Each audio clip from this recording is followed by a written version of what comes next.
วัสดีค่ะวันนี้เราจะลองมาแกะกล่องของใหม่ดู อะไรครับมันคืออะไรหมอนของโรงแรมมันชื่อว่า Luxury นะคะเป็นโรงแรม6 ดาวใช่ไมโครครามเราซื้อมา2ใบขนาดใหญ่กับขนาดกลางหมอนโรงแรมสำหรับโรงแรม5 ดาว6 ดาวเนาะมันจะมีตั้งแต่ซอฟก็คือซอฟบางสูตรใช่สำหรับคนตัวเล็กๆและชอบนอนแบบนอนหมอนเล็กๆเนาะนอนแบนๆคอมฟอร์ตก็คือขนาดกลางนะคะเราซื้อมา2ตัวนี้คอมฟอร์ตตัวนี้เดี๋ยวเราจะลองแกะดูว่ามันจะใหญ่ได้สุดเมื่อไหร่แล้วก็อีกอันนึงเฟิร์มก็คือใหญ่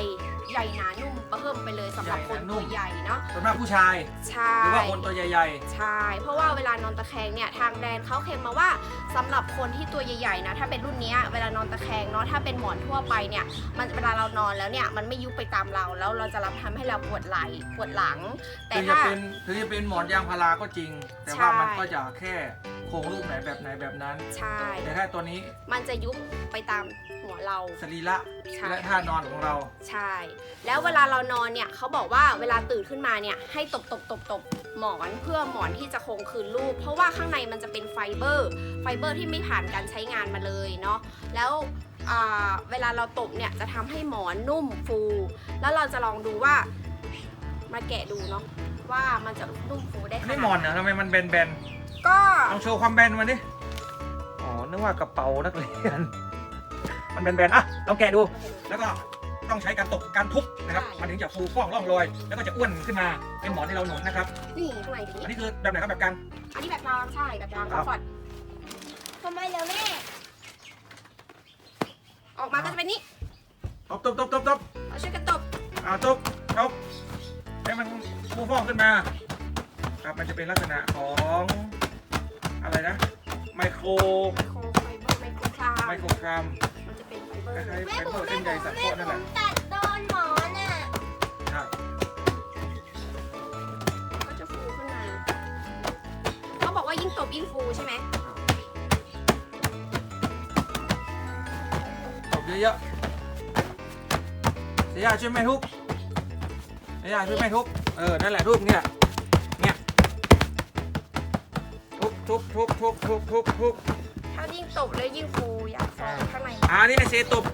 แม่แกะอีกอันหนึ่งนั่นแหละทุบเข้าไปทุบเข้าไปนะครับเนี่ยเราอยู่ไกลๆหน่อยเปิดมาอีกไงเข้าไปนั่นแหละอันนี้เป็นใบใหญ่เนาะใบใหญ่อันนี้คือจะลักษณะแข็งหน่อยแล้วก็สูงหนานะครับสำหรับสุภาพบุรุษท่านชายตัวใหญ่ๆนะครับยังในจะเป็นเส้นใหญ่ยิ่งทุบมันจะยิ่งฟูนะครับเขาบอกว่าก่อนนอนก็จับมันทุบก่อนให้มันฟูขึ้นมาก่อนเส้นใหญ่หน่อยถ้าไปที่ร้านเนี่ยเขาจะมีเส้นใยข้างในให้เราดูใช่ข้างในมันจะเป็นแบบคล้ายๆนี่ถูกกับมันนุ่มๆว่าเสร็จหรือยังยิ่งเราจับมันก็จะแตกตัวฟูออกมานะครับเพราะฉะนั้นเราต้องใช้การทุบเสร็จหรือยังอีกทุบเข้าไปแม่หมูทุบไปทีนี้จะให้พี่ซีลองนอนดูนะครับว่ามันยุบไปตามการนอนยังไงนะครับมันจะแตกต่างยังไงพี่ซีลองนอนดูครับลองนอนดูครับเห็นไหมครับนี่อันนี้ลักษณะของการนอนตะแคงนะครับนอนตะแคงปั๊บเห็นไหมครับมันจะยุบลงไปเฉพาะส่วนที่รับน้ำหนักขึ้นหัวนะครับ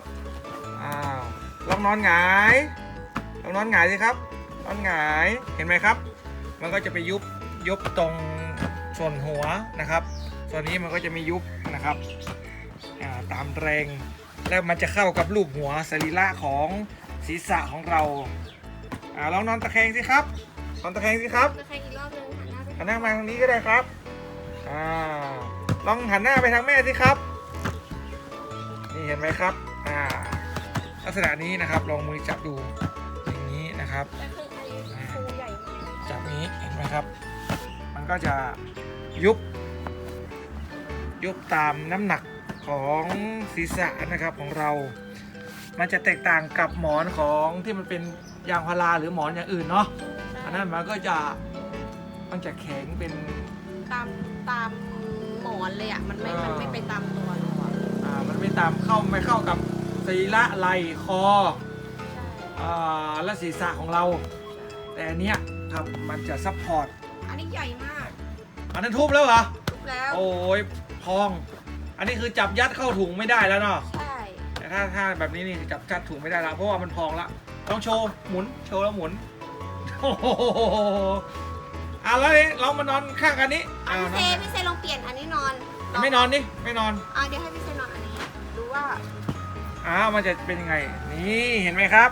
อันนี้ต้องคนตัวโตๆ นี่ อะ คนตัวโตนอนมันซัพพอร์ตเข้าไปถึงต้นคอถึงไหล่เราเลยเห็นไหมครับ นี่ มันจะ นอน รับ ปุ๊บ ไหล่เรา นี่ นอนหงายครับ